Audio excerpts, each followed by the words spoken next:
All right, we just gotta get our bikes down. I think this could be the best way to see Zion. Get the Oscar's chicken burrito. Ancient artwork here. These slick rock slabs. We're hopefully gonna find this slot canyon.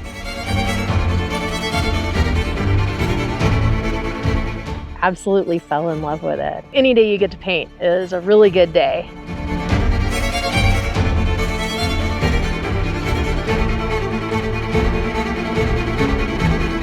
Goodbye, van.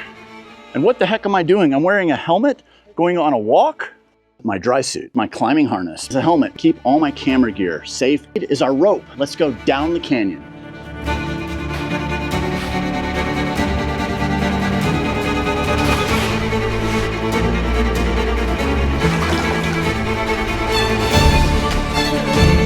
I mean, this might be one of the most spectacular places I've ever cooked dinner.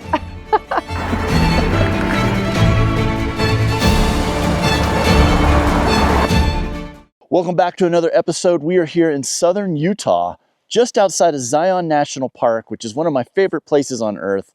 And look who's with me. Kathy made it back. Her ankle's doing well, right? Yeah, so a couple weeks ago, I got the all clear from the doctor to resume normal activities. Now, I'm not sure if he knows exactly what my normal activities are, but today we're going to put it to the test. Yeah, he might be a little surprised, but we're going to have fun here exploring Zion. We're going on a little bike ride. Let's do it.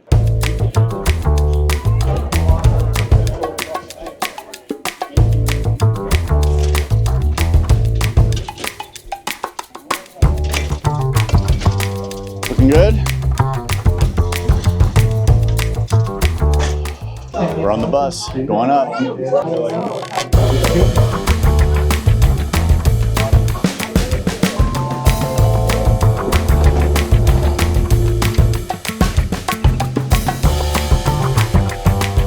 All right, we just gotta get our bikes down.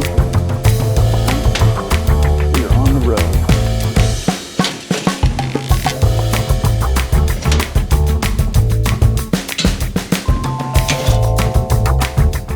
So it's really cool here in Zion. You can use the free shuttle bus to shuttle you up to the top of the canyon, and then you can have a really just leisurely cruise back down. I've done it both ways. Sometimes I'll ride the whole way up, ride the whole way back. I love being in here when the light is really soft and beautiful, early morning and late afternoon. So a lot of times I use the shuttle bus to get me in there quickly, so then I can just linger in the canyon. So we're at the top of the canyon, Temple of Sinawava, and now we're gonna ride down.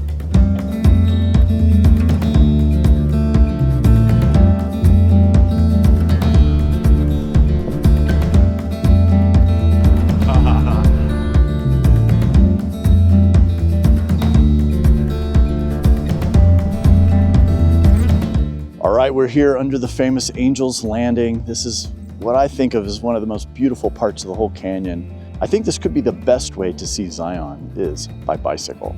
You get to stop where you want to. You get to go at your own pace. It's one of my highlights of coming to Zion is getting to ride this on a bicycle.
That was a pretty fun ride through Zion. I love doing Zion by bike.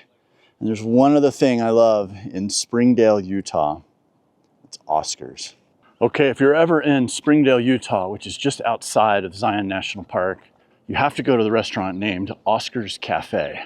and it's a must stop for us just to get the Oscar's chicken burrito. But really everything on the menu is awesome. This is the Oscar's brownie sundae, as big as my head. It is massive. Well, we've had a great day in Zion. We're now over here on the east side of the park, camped up here in these kind of juniper trees. One thing I really like about Zion is there's dispersed camping on both sides of the park. This is great because you don't necessarily have to get stuck being in one of the campgrounds there around town and around the entrances, and you can come over here and have a little bit more of a wild experience. But that's it for tonight. We're just gonna kind of relax in here tonight, enjoy this camp, see what tomorrow brings.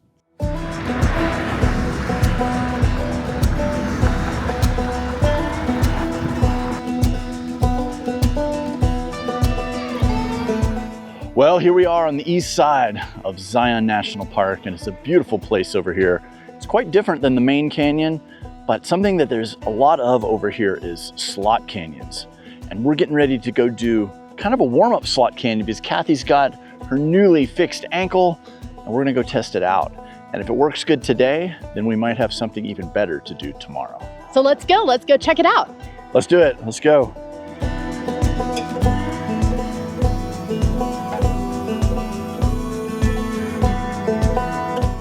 We're walking the wash here, and we're going underneath the road, and we're going through Civilian Conservation Corps tunnel from the 1930s. It's pretty amazing. They don't build them quite like this anymore.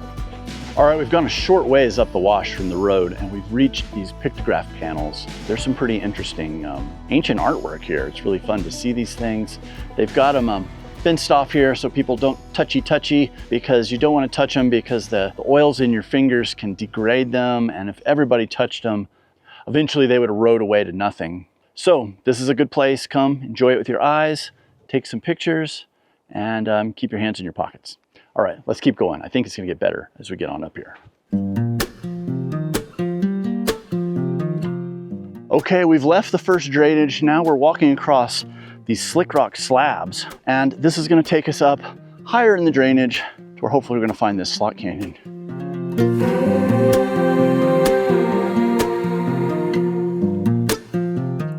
The sandstone is so polished and smooth. It's really easy to walk on, way better than the sand, but we still got a little ways before we find the entrance to the slot canyon.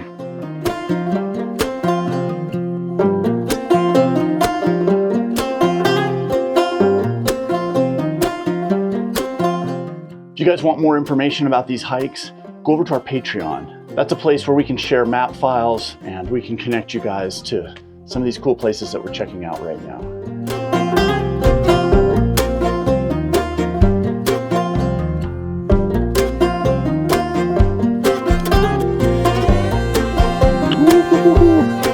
It worked. We're up.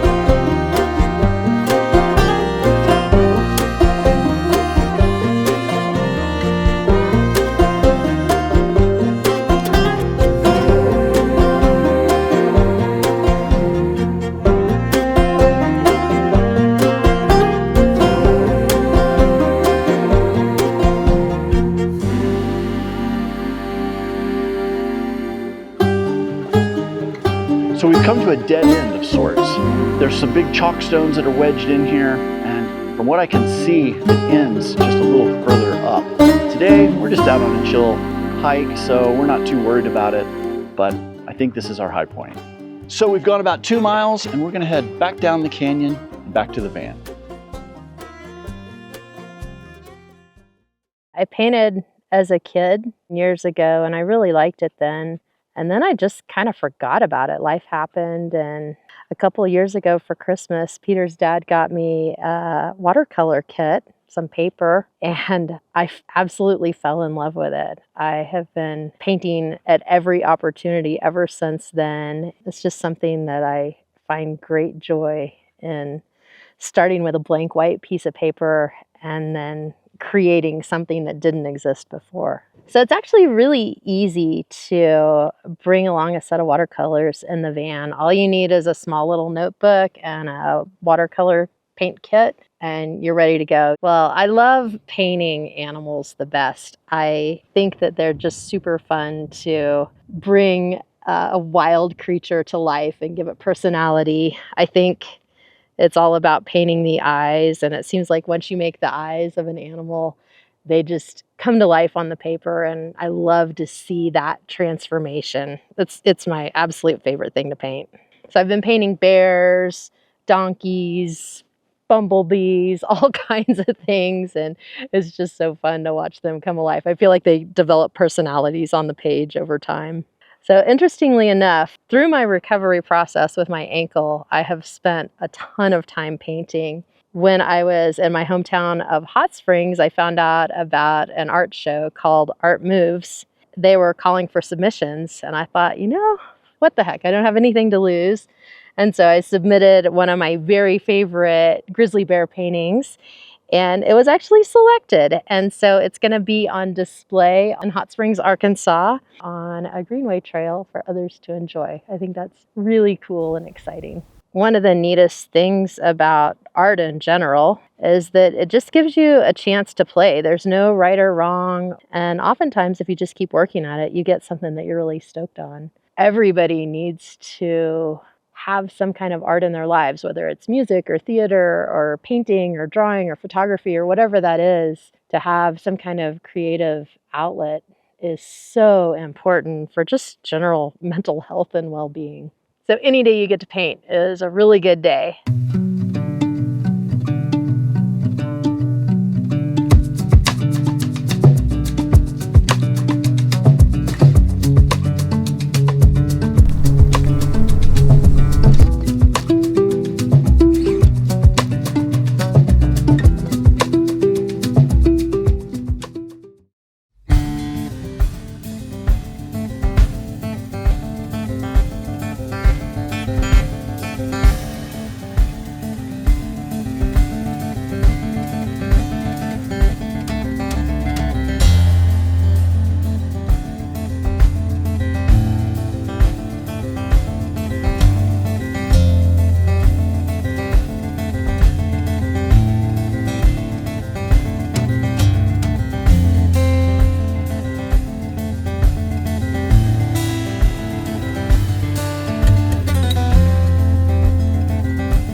Hi, Van.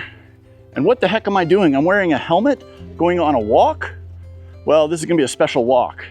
We are going into a slot canyon today, and not just a normal slot canyon like before, but a technical slot canyon. And this means we're gonna be needing ropes, which you're gonna see more of here in a second, and climbing harnesses, and our helmets for in case it all goes wrong. So here we go. We've got a little bit of a walk before we get into the canyon proper, but let's get up there and then I'm gonna show you what this is all about.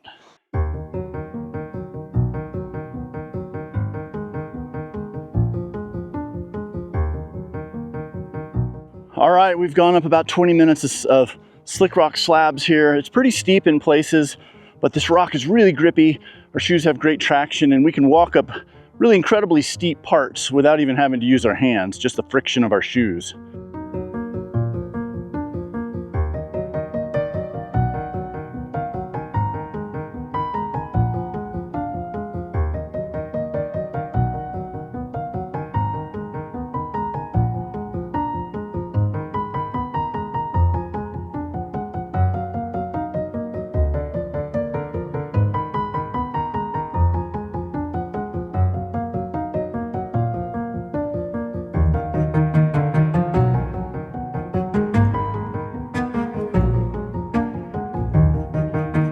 All right, we've made it to our high point of the day. From here on, it's all downhill. Although you're gonna see, this is a quite different hill. So we have a pretty steep and loose descent here into this drainage down below. That's where the slot canyon is gonna actually start.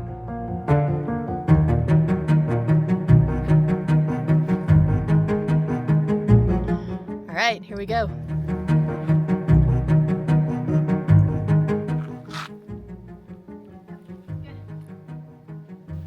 That was great. Off rappel.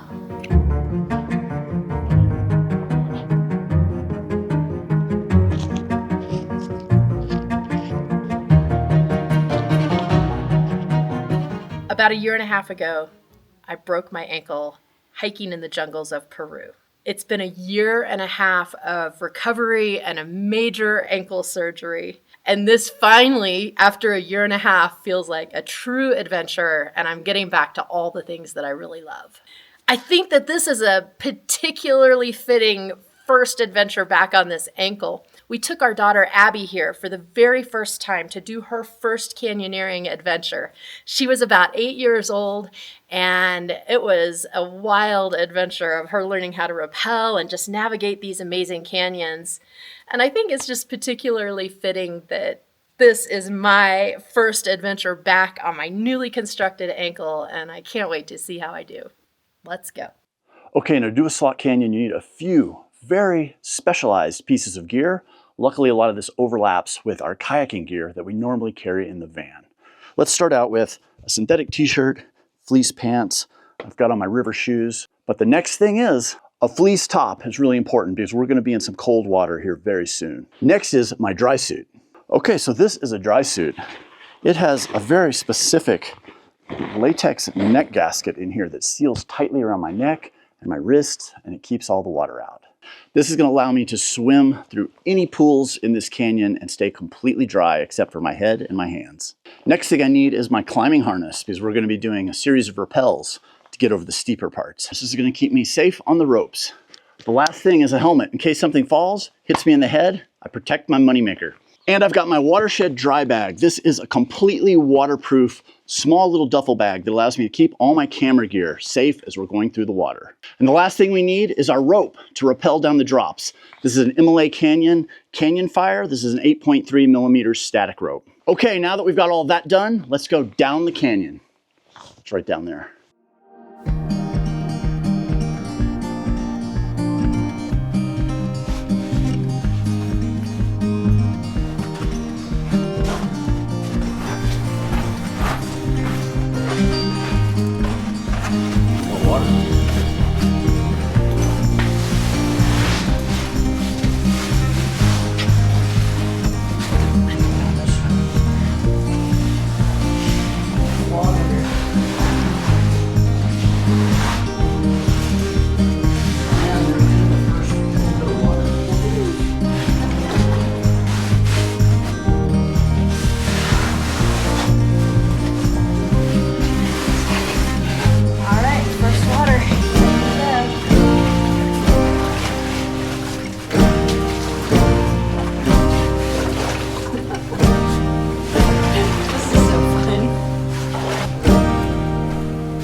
first rappel.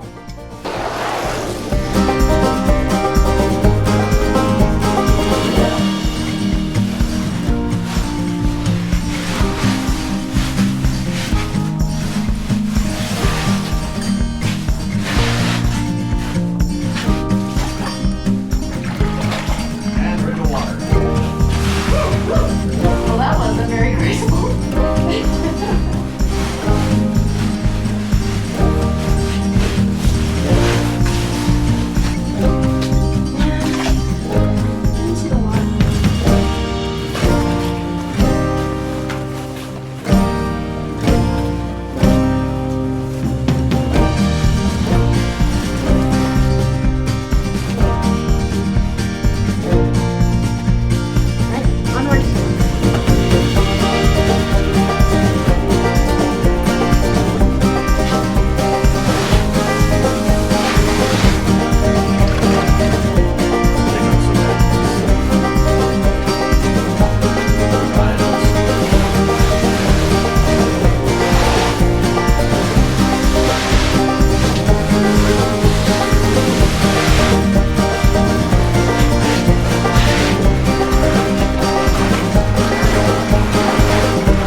We made it out of the upper part of the canyon. We've walked through this open wash here in the sun, and I gotta admit, it's really hot in this dry suit. I'm ready to get back into the deeper, shadier canyons, into the cold water. Right here, we have a rappel that we have to make. This is the first of the bigger rappels. None of these rappels are huge, but it's the first one, and if my memory serves me right, we're gonna end up in a pool of water, treading water, while we pull the rope and swim to the other side. Let's see what it's like today, though. They're always different.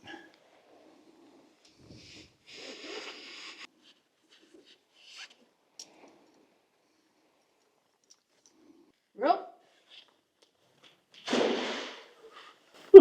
Big puddle.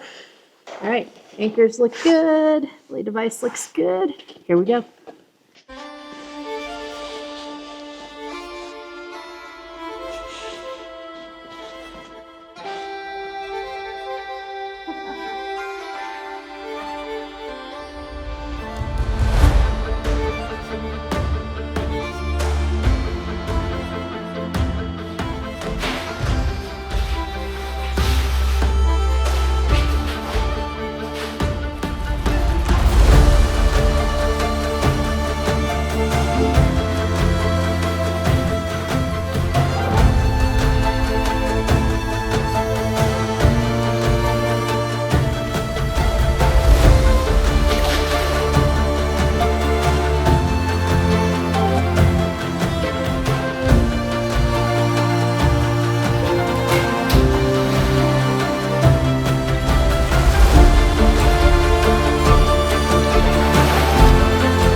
I've got both the ends together here, and I'm gonna run them through my hands at the same rate. And this lets me know where the halfway point of the rope is. So then the rope ends are even at the bottom of the rappel. Right there. So now I double the ends. I pass them through my belay rappel device, and then I'm gonna clip those through the carabiner that's attached to my harness. And this allows me to get friction on the rope to be able to rappel down and have control going down the rope. This is really important. It works fine even though the ropes are wet. These particular ropes are made out of polyester more than nylon, and they don't absorb as much water as like a rock climbing rope would. Also, there's no stretch in these ropes. They're completely what we call static, whereas a climbing rope is dynamic and stretches kind of like a rubber band. These don't stretch at all, which is good when you're grinding them over these edges and getting them full of dirt and grime in these sandy, wet canyons. Let's go on down and see what the next drop's like.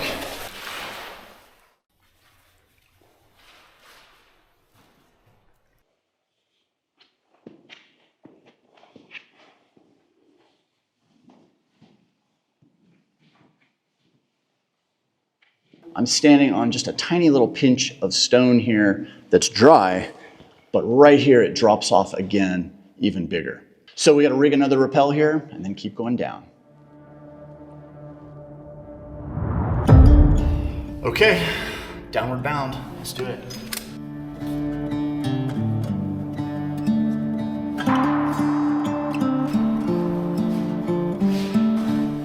All right, this is why I like these watershed dry bags, because I could be completely submerged in the water and they're gonna keep my camera gear dry.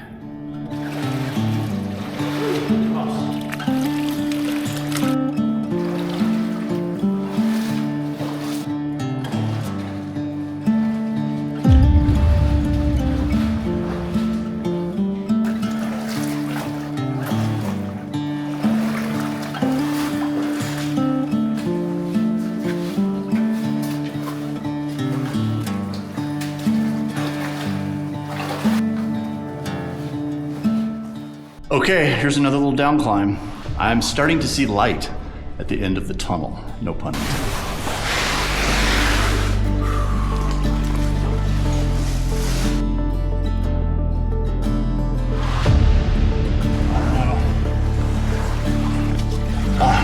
Coming out of it here, gentle ramp up.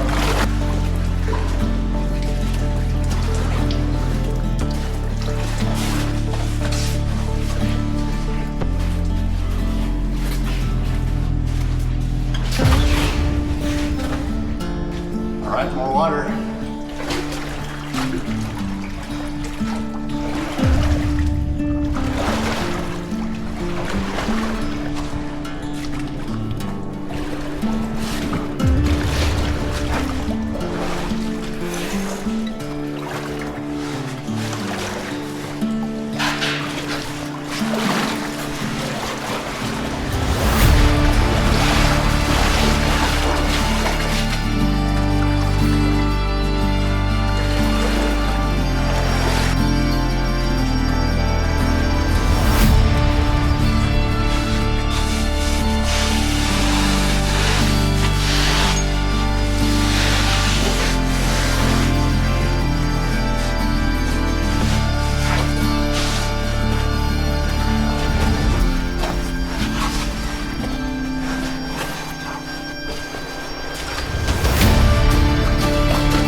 Just gets the sand off your suit.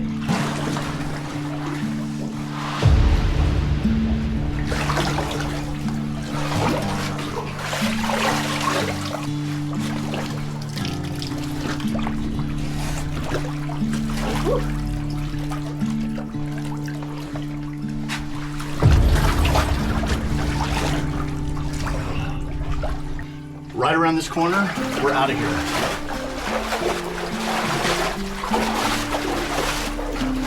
Woo! Mission accomplished. Boom. That was fun. That was super fun. And Kathy's ankle did great. It feels so good to have a proper adventure under my belt at last. Well, it's the end of another beautiful day here in Zion National Park. And something that I like to do that I don't know if I've ever seen anybody else do is drive up the switchbacks that go up to the tunnel that take you from the west side of the park to the east side of the park and have dinner up here.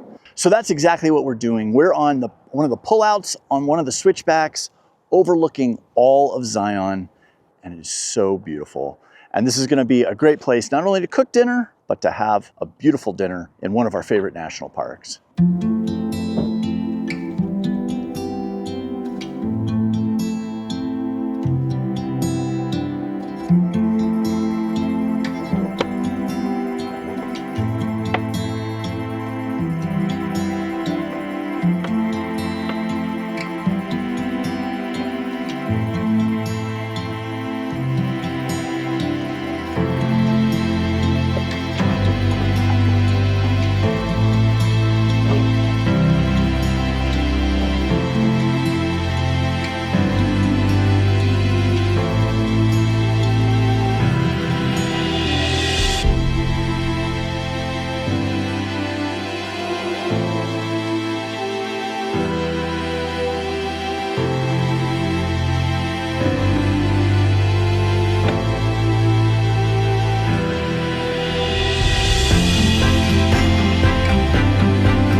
You know, something that maybe not too many people know about Peter is that he loves to eat in the most unusual, beautiful places that he can find.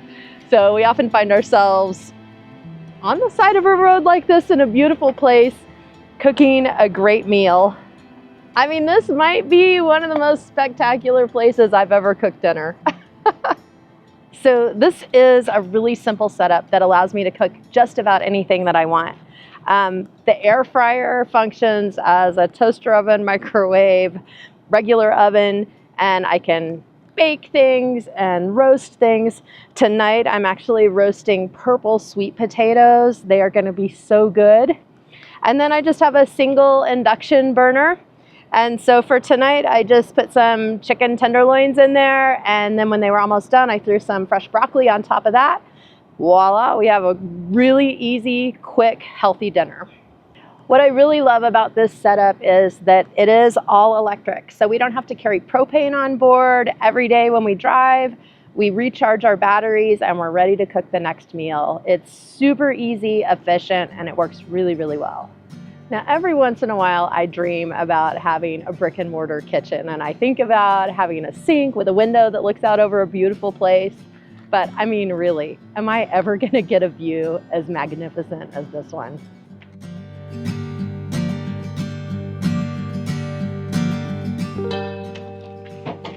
Ooh, this looks good.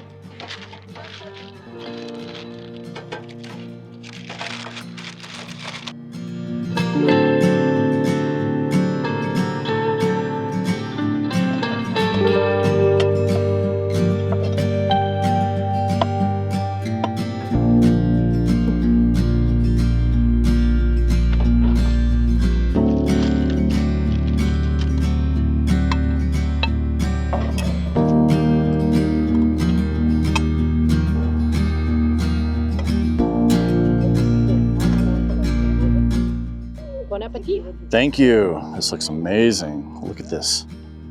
And look at where we're eating.